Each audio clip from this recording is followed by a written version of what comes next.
Chapter 17.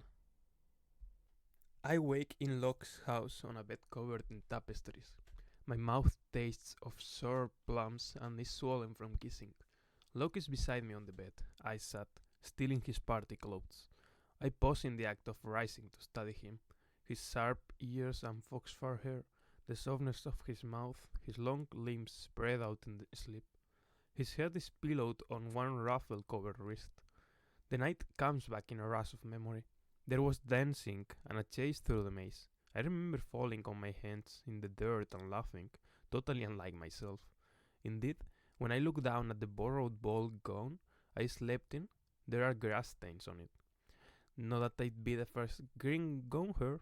Prince Cardan watched me all night, a shark restlessly circling, waiting for the right moment to bite. Even now I can conjure the memory of the scorched black of his eyes. And if I laughed louder for the sake of angering him, if I smiled wider and kissed longer, that is a kind of deceit that even the fall cannot condemn. Now, however, the night feels like one long, impossible dream. Locke's bedroom is messy, books and clothes scattered on the divans and low couches. I wade to the door and pad over the empty halls of the house, finding my way back to the dusty room of his mother's. I take off her gown and tack on yesterday's clothes. I reach to take my knife from her pocket, and when I do, the golden acorn comes out with it. Impulsively, I tuck both knife and acorn into my tunic. I want some memento of the night, something to recall it, should nothing like it ever happen again. Locke told me I could borrow anything in the room, and I am borrowing this. On my way out, I pass the long dining table. Nicasia is there, sectioning an apple with a little knife. "Your hair looks like a thicket," she says, popping a slice of fruit into her mouth. I glance at a silver plate on the wall, which shows only a distorted and blurred image of myself. Even in that, I can tell she's right. A halo of brown surrounds my head. Reaching up, I begin undoing my bread, combing it out with my fingers. "Locke's asleep," I say, assuming that she's waiting to see him. I expect to feel as though I have something over her, being the one that came from his bedroom, but what I actually feel is a little bit of panic. I don't know how to do this. I don't know how to wake up in a boy's house and talk to the girl with whom he had a relationship. That she's also a girl who probably wants me dead is, oddly, the only part of this that feels at all normal. "My mother and his brother thought we were to be wed," she says, seeming as though she might be talking to the air and not to me at all. "It was going to be a useful alliance." "With Locke?" I ask, confused. She gives me an annoyed look, my question seeming to bring her out of her story. "Cardan and me, he ruins things. That's what he likes, to ruin things." Of course Cardan likes to ruin things. I wonder how that could be something she only just realized. I would have thought that would be something they had in common. I leave her to her apple and her reminiscences and head toward the palace. A cool breeze blows through the trees, lifting my loose hair and bringing me the scent of pine. In the sky I hear the call of girls. I am grateful for the lecture today, glad to have an excuse for not going home and hearing whatever Oriana has to say to me. Today the lecture is in the tower, my least favorite location. I climb the steps and settle myself. I am late, but I find a spot on a bench near the back. Taryn is sitting on the other side. She looks at me once, raising her brows. Cardan is beside her, dressed in green velvet, with golden stitching picking out thorns tipped in blue thread. He lunges in his seat, long fingers tapping restlessly against the wood of the bench beside him. Looking at him makes me feel equally restless. At least Valerian hasn't shown up. It is too much to hope that he never returns, but at least I have today. A new instructor, a knight named Dulcamara, is talking about rules of inheritance, probably in anticipation of the coming coronation. The coronation which will mark my rise to power as well. Once Prince Dane is the High King, his spies can haunt the shadows of Elham with only Dane himself to keep us in check. In some of the lower courts, a king or queen's murderer can take the throne, Dulcamara says. She goes on to tell us that she is part of the court of Termage, which has not yet joined Eldred's banner. Although she's not wearing armor, she stands as though she's used to the weight of it. And that is why Queen Mab bargained with the Wild Fae to make the crown King Eldred wears, which can only be passed down to her descendants. It would be tricky to get it by force. She grins wickedly. If Cardan were to try to stop her lesson, she looks like she would eat him alive and crack his bones for marrow. The gentry children look at Dulcamara uncomfortably. Rumor has it that Lord Royben, her king, is planning to swear to the new High King, bringing with him his large court, one that has held of Madoc's forces for years. Royben's joining the High Court of Elham is widely considered to be a masterstroke of diplomacy, negotiated by Prince Dane against Madoc's wishes. I suppose she's come for the coronation. Larkspur, one of the youngest of us, pipes up. What happens when there are no more children in the Greenbrier line? Dulcamara's smile gentles. Once there are fewer than two descendants, one to wear the crown and the other to place it on the ruler's head, the High Crown and its power crumble. All of Elpham will be free from their oaths to it. Then, who knows? Maybe a new ruler will make a new crown. Maybe you'll return to warring with smaller Cillian and Silly courts. Maybe you will join our banners in the southwest. Her smile makes it clear which of those she would prefer. I stick my hand up. Dulcamara nods in my direction. What if someone tries to take the crown? Cardan gives me a look. I want to glare, but I can't help thinking of him sprawled out on the ground with those girls. My cheeks hit all over again. I drop my gaze.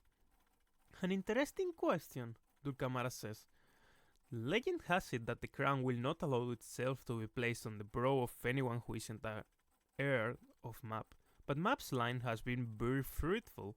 So long as a pair of descendants try to take the crown, it could be done. But the most dangerous part of a coup would be this. The crown is cursed, so that the murder of its wearer causes the death of the person responsible. I think of the note I found in Balekin's house, about blossom mushrooms, about vulnerability. After the lecture, I go down the steps carefully, remembering taking them at a run after stabbing Valerian. My vision blurs, and I feel dizzy for a moment, but the moment passes. Tarin, coming behind me, all but pushes me into the woods once we're outside.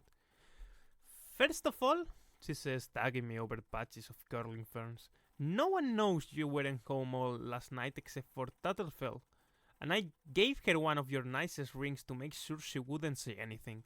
But you have to tell me where you were. Locke had a party at his house, I say. I stayed, but it wasn't... nothing much happened. We kissed. That was it. Her chestnut braids fly as she shakes her head. I don't know if I believe that. I let out my breath, perhaps a little dramatically. Why would I lie? I'm not the one hiding the identity of the person courting me. Tarim frowns. I just think that sleeping in someone's room, in someone's bed, is more than kissing. My cheeks hit, thinking of the way it had felt to wake up with his body stretched out beside mine. To get the attention of me, I start speculating about her.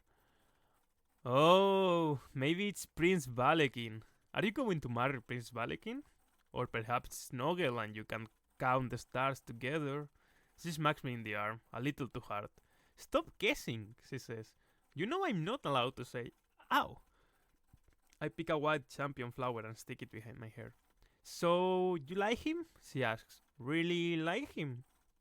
Locke? I ask. Of course I do. She gives me a look and I wonder how much I worried her, not coming home the night before. Balekin I like less well, I say, and she rolls her eyes. When we get back to the stronghold, I find that Madoc has left word he will be out until late. With little else to do for once, I look for Tarin. But although I saw her go upstairs just minutes before, she's not in her room. Instead, her dress is on the bed and her closet open, a few gowns hanging roughly, as though she pulled them out before finding them wanting. Has she gone to meet her suitor? I take a turn around the room, trying to see it as a spy might, alert for signs of secrets. I notice nothing unusual but a few rose petals withering on her dressing table. I go to my room and lie on my bed, going over my memories of the night before. Reaching into my pocket, I remove my knife to finally clean it. When I bring it out, I am holding the golden acorn too. I turn the bubble over in my hand. It's a solid lamp of metal, a beautiful object. At first, I take it only for that, before I notice the tiny lines running across it. Tiny lines that seem to indicate moving parts, as though it were a puzzle. I can't screw off the top, although I try. I can't seem to do anything else with it either. I am about to give up and toss it onto my dressing table when I glimpse a tiny hole, so small as to be nearly invisible, right at the bottom. Hopping off my bed, I rattle through my desk, looking for a pin. The one I find has a pearl on one end. I try to fit the point into the acorn. It takes a moment, but I manage, pushing past resistance until I feel a click and it opens. Mesionite steps swing out from a shining center, where a tiny golden bird rests. Its beak moves, and it speaks in a creaky little voice. My dearest friend, these are the last words of Lyriop. I have 3 golden birds to scatter, 3 attempts to get one into your hand. I am too far gone for any antidote, and so if you hear this, I leave you with the burden of my secrets and the last wish of my heart. Protect him. Take him far from the dangers of this court. Keep him safe, and never ever tell him the truth of what happened to me. Tatterfell comes into the room, bringing with her a tray with tea things. She tries to peek at what I am doing, but I cup my hand over the acorn.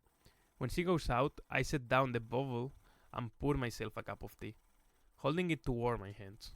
Lyriop is Locke's mother. This seems like a message asking someone, her dearest friend, to spirit him, Locke, away. She calls the message her last words, so she must have known she was about to die. Perhaps the acorns were to be sent to Locke's father, in the hopes of Locke might spend the rest of his life exploring wild places with him rather than be caught up in intrigues. But since Locke is still here, it seems as if none of the 3 acorns were found. Maybe none of them even left her bower. I should give it to him, let him decide for himself what to do with it. But all I keep thinking about is the note on Balekin's desk, the note that seemed to implicate Balekin in Lyriop's murder. Should I tell Locke everything? I know the provenance of the blaster mushroom that you ask after, but what you do with it must not be tied to me. I turn the words over in my mind the way I turn the corn in my hand, and I feel the same seams. There's something odd about that sentence. I copy it out again on a piece of paper to be sure I remember it correctly. When I first read it, the note seemed to imply that Queen Orlaf had located a deadly poison for Balekin, but blaster mushrooms, while rare, grow wild even on this island. I picked blaster mushrooms in the millwood beside the blackthorn bees, who build their hives high in the trees.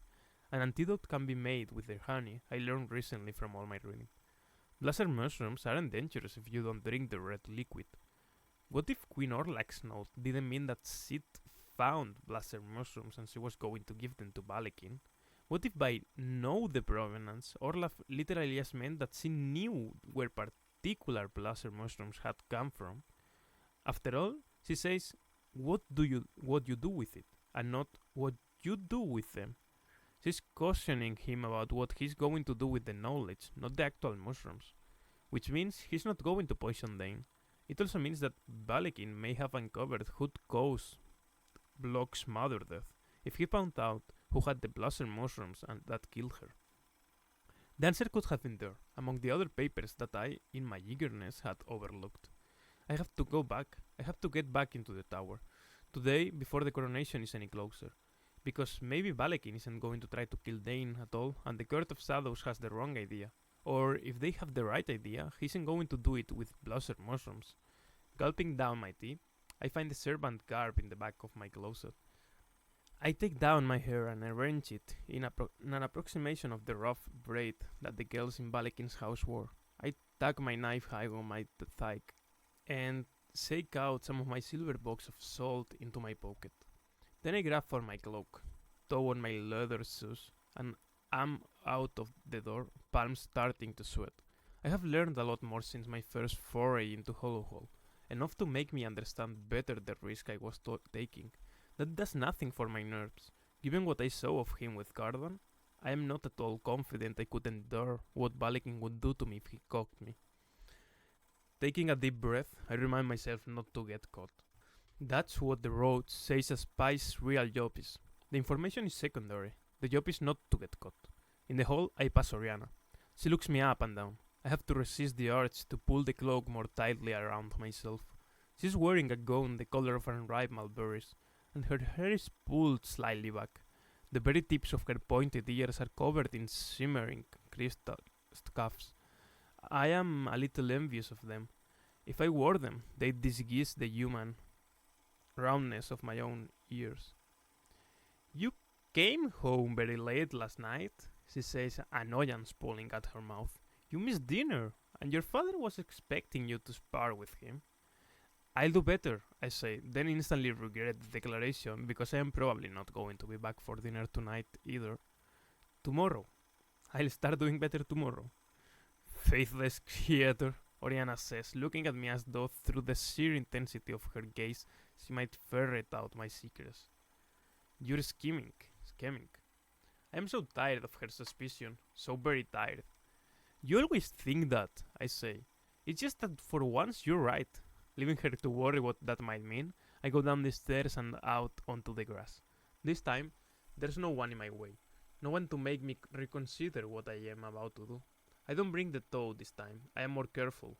As I walk through the woods, I see an owl circling overhead. I pull the hood of my cape to cover my face.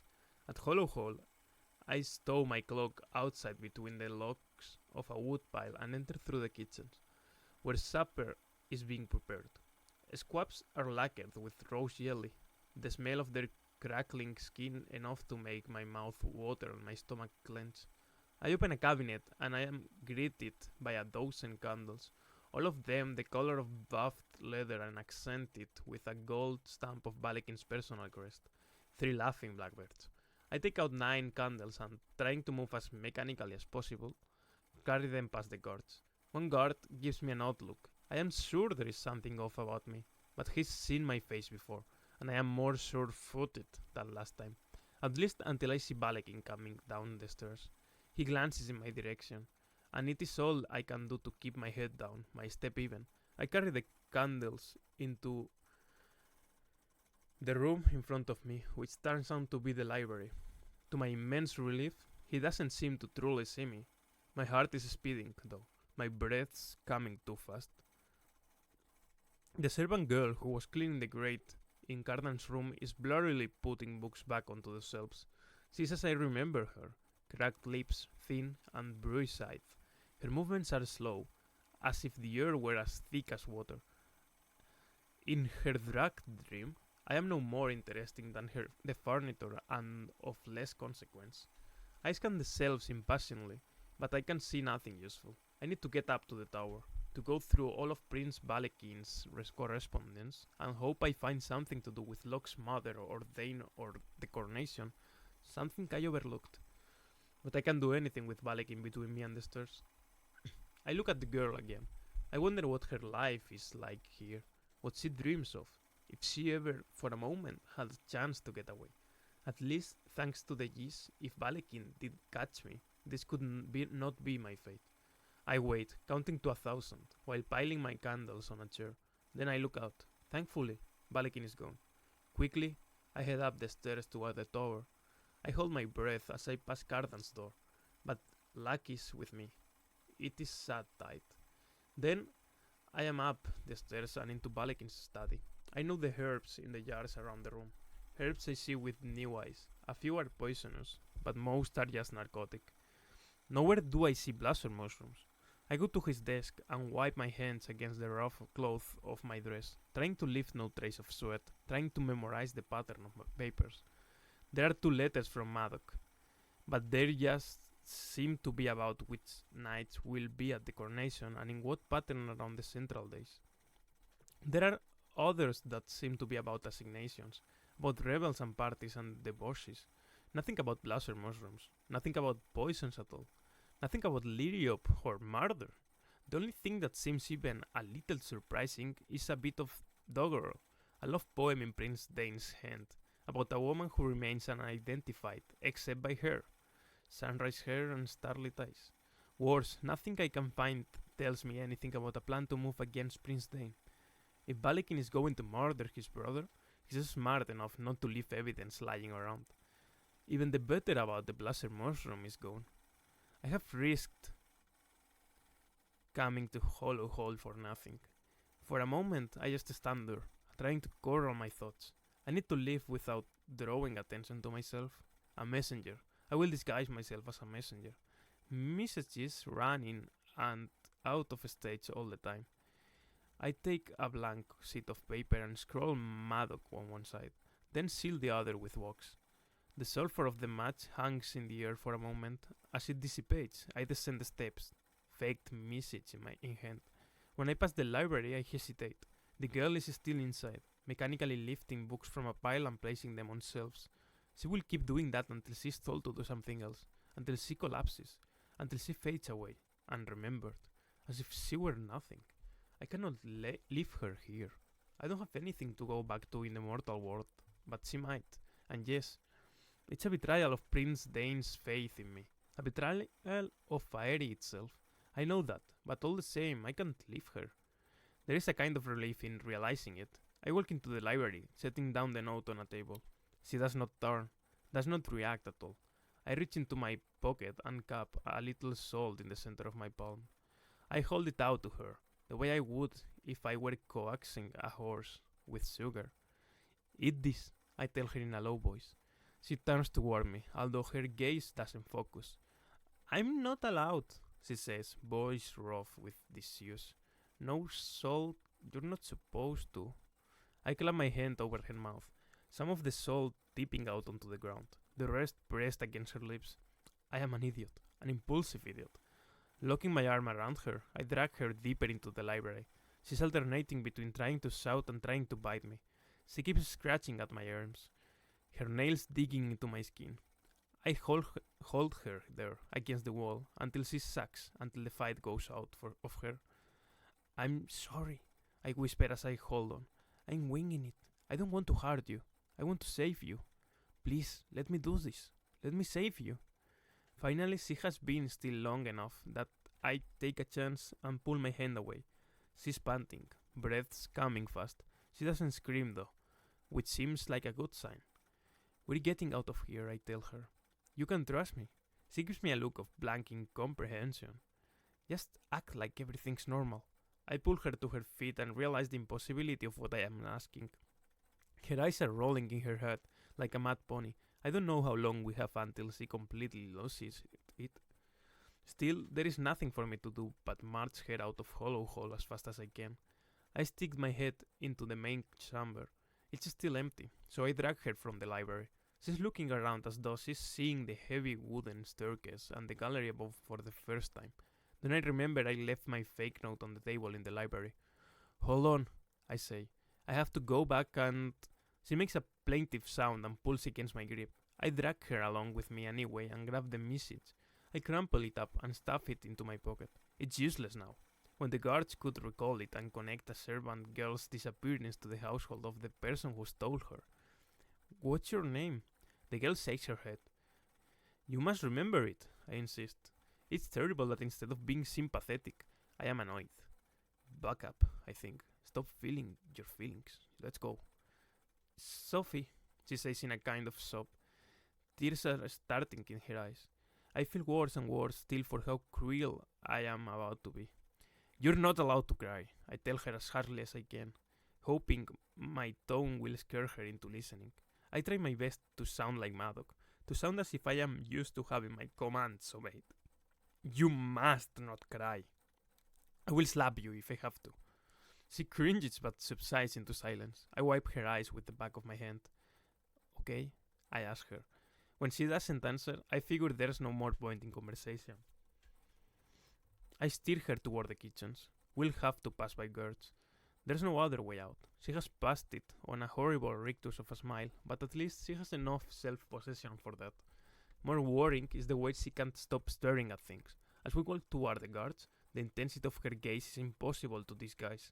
I improvise, trying to sound as though I am reciting a memorized message, without inflection in the words.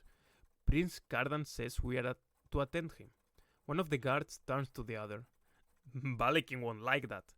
I try not to react, but it's hard. I just stand there and wait. If they lunge at us, I am going to have to kill them. Very well, the first guard says. Go, but inform Cardan that his brother demands he bring both of you back this time. I don't like the sound of that. The second guard glances over at Sophie and her wild eyes. What do you see? I can feel her trembling beside me, her whole body shaking. I need to say something fast. Before she does, Lord Cardan told us to be more observant, I say, hoping that the plausible confusion of an ambiguous command will help to explain the way she's acting. Then I walk with Sophie through the kitchens, past the human servants I am not saving, aware of the futility of my actions. Does helping one person really matter, on balance? Once I have power, I will find a way to help them all. I'll tame myself. And once Dane is in power, I will have power. I make sure to keep my movements slow. I let myself breathe only when we finally stepped outside, and it turns out even that's too soon. Cardan is riding toward us on a tall, dappled grey horse. Behind him is a girl on a palfrey, Nicasia. As soon as he gets inside, the guards will ask him about us. As soon as he gets inside, he will know something is wrong. If he doesn't see me, and no sooner than that, what would be the punishment for stealing a prince's servant? I don't know. A curse, perhaps? Such as being turned into a raven and forced to fly north and live for 7 times 7 years in an ice palace. Or worse, no curse at all. An execution. It takes everything I've got not to break and run. It's not as though I think I could make it to the woods. Especially not hauling a girl with me. He would ride us both down. Stop staring, I hiss at Sophie, harsher than I mean to. Look at your feet. Stop scolding me, she says, but at least she's not crying. I keep my head down, and looping her arm through mine, walk toward the woods. Out of the corner of my eye, I see Cardan swing down from his saddle, black hair blown in by the wind. He looks in my direction and pauses for a moment. I suck in my breath and don't run. I can't run. There is no thundering of hoofbeats, no racing to catch and punish us. To my immense relief, he seems to see only 2 servants heading toward the forest, perhaps to gather wood or berries or something. The closer we get to the edge of the woods, the more each step feels fraught. Then Sophie sinks to her knees, turning to look back at Balekin's manor. A keening sound comes from deep in her throat. No, she says, shaking her head. No. This isn't real. This didn't happen. I jerk her up, digging my fingers into her armpit. Move, I say. Move or I will leave you here. Do you understand me? I will leave you, and Prince Cardan will find you and drag you back inside. Cheating a glance back, I see him. He's off his horse and leading into the stables. Nicasia still sits atop hers, her head tipped back, laughing at something he said. He's smiling too, but it's not his usual sneer. He doesn't look like the wicked villain from a story. He looks like an inhuman boy out for a walk with his friend in the moonlight. Sophie staggers onward. We can't get caught now, not when we're so close. The moment when I cross into the pine needle-strewn woods, I let out an enormous breath. I keep her moving until we reach the stream. I make her walk through it, though the cold water and sucking mud slows us down. Any way of hiding our tracks is worth doing. Eventually, she sinks down on the bank and gives over to weeping. I watch her, wishing I knew what to do, wishing I was better, more sympathetic person, instead of annoyed and worried that any delay is going to get us caught. I make myself sit on the remains of a termite-eaten log on the bank of the stream and let her cry. But when minutes have passed and her tears haven't stopped, I go over and kneel in the muddy grass. It's not far to my house, I say, trying to sound persuasive. Just a little more walking. Shut up, she shouts, lifting her hand to ward me off. Frustration flares. I want to scream at her. I want to shake her. I bite my tongue and fist my hands to make myself stop. Okay, I say, taking a deep breath. This is happening fast, I know. But I really do want to help you. I can get you out of Fiery tonight. The girl is shaking her head again. I don't know, she says. I don't know. I was at Burning Man, and there was this guy who said he had these jig passing horse dovers for a rich weirdo in one of the air-conditioned tents. Just don't take anything, he told me. If you do, you'll have to serve me for 1,000 years. Her voice trails off, but now I see how she was trapped. It must have sounded like he was making a joke. She must have laughed, and he must have smiled. and then, whether she ate a single shrimp puff or pocketed some of the silverware, it would all be the same. It's okay, I say nonsensically. It's going to be okay. She looks at me and seems to see me for the first time. Takes in that I am dressed like her, like a servant, but that there's something off about me. Who are you? What is this place? What happened to us? I asked for her name, so I guess I should give her mine. I'm Youth. I grew up here. One of my sisters. She can take you over the sea to the human town near here. From there, you can call someone to get you, or you can go to the police and they'll find your people. This is almost over. Sophie takes this in. Is this some kind of... What happened? I remember things, impossible things, and I want it. No, I couldn't have wanted. Her voice trails off, and I don't know what to say. I cannot guess the end of her sentence. Please, just tell me this isn't real. I don't think I can live with any of this being real. She's looking around the forest, as though if she can prove it isn't magic, then nothing else is either. Which is stupid. All forests are magic. Come on, I say, because while I don't like the way she's talking, there's no point in lying for the sake of making her feel better. She's going to have to accept that she's been trapped in fiery. It's not as if I have a bow to take her across the water. All I have are Vivi's ragwort sticks. Can you walk a little farther now? The faster she's back in the human world, the better. As I get closer to Madoc, I remember my cloak, still bunched up in and hidden in a woodpile outside Hollow Hall, and curse myself all over again. Leading Sophie to the stables, I sit her in an empty stall. She slams on the hay. I think the glimpse of the giant toad undid the last of her trust in me.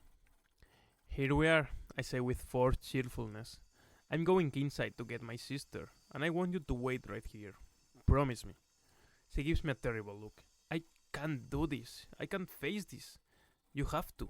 My voice comes out harsher than I intended. I stalk into the house and go up the steps as quickly as I can, hoping against hope that I don't run into anyone else on the way. I fling open the door to Vivienne's room without bothering to knock. Vivi, thankfully, is lying on her bed, writing a letter in green ink with drawings of hearts and stars and faces in the margins. She looks up when I come in, tossing back her hair. That's an interesting outfit you've got on. I did something really stupid, I say, out of breath, that makes her push herself sliding off the bed and onto her feet. What happened? I stole a human girl, a human servant, from Finn's Balekin, and I need you to help me get her back to the mortal world before anyone finds out. As I say this, I realize all over again how ridiculous it was for me to do that. How risky, how foolish. He will just find another human willing to make a bad bargain. But Vivi doesn't chide me. Okay, let me put on my shoes. I thought you were going to tell me you'd kill someone. Why would you think that? I ask. She snorts as she searches around for boots. Her eyes meet mine as she does up the laces. Youth, you keep smiling a pleasant smile in front of Madoc, but all I can see anymore is bare teeth. I'm not sure what to say to that. She puts on a long, fur-trimmed green coat with frog clasps. Where is the girl? In the stables, I say. I'll take you. Vivi shakes her head. Absolutely not. You have to get out of those clothes. Put on a dress and go down to dinner and make sure you act like everything's normal. If someone comes to question you, tell them you've been in your room this whole time. No one saw me, I say. Vivi gives me her best fish-eyed look. No one? You sure?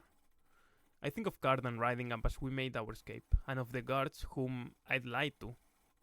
Probably no one, I amend. No one who noticed anything. If Cardan had, he would never have let me get away. He would never have given up having that much power over me. Yeah, that's what I thought, she says, holding up a forbidding long-fingered hand. Good. It isn't safe. I'm going, I insist. The girl's name is Sophie, and she's really freaked out. Vivi snorts. I bet. I don't think she'll go with you. You look like one of them. Maybe I am more afraid of my nerve running out than anything else. I worry about the adrenaline ebbing out of my body, leaving me to face the mad thing I have done. But given Sophie's suspicion of me, I absolutely think that Vivi's cat eyes would be enough to send her over the edge. Because you are One of them.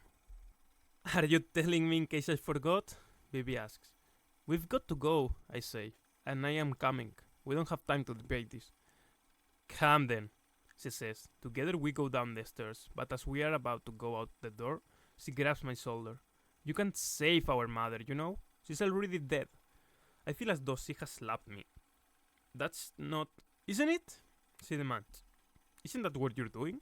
Tell me this girl isn't some stand-in for mom. Some surrogate. I want to help Sophie, I say, shrugging off her grip. Just Sophie. Outside, the moon is high in the sky, turning the leaves silver. Vivi goes out to pick a bucket of ragwort stalks. Fine, then go get this, Sophie. She's where I left her, hands in the hay, rocking back and forth and talking softly to herself. I am relieved to see her.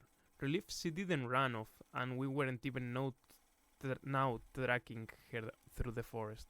Relieved that someone from Balekin's household hadn't ferreted out her location and hauled her away. Okay, I say with forced cheerfulness. We're ready.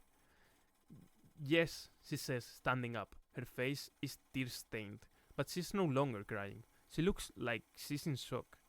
It's going to be okay, I tell her again, but she doesn't answer. She follows me mutely out behind the stables, where Bibi's waiting, along with two raw-boned ponies with green eyes and lacy manes. Sophie looks at them and then at Bibi.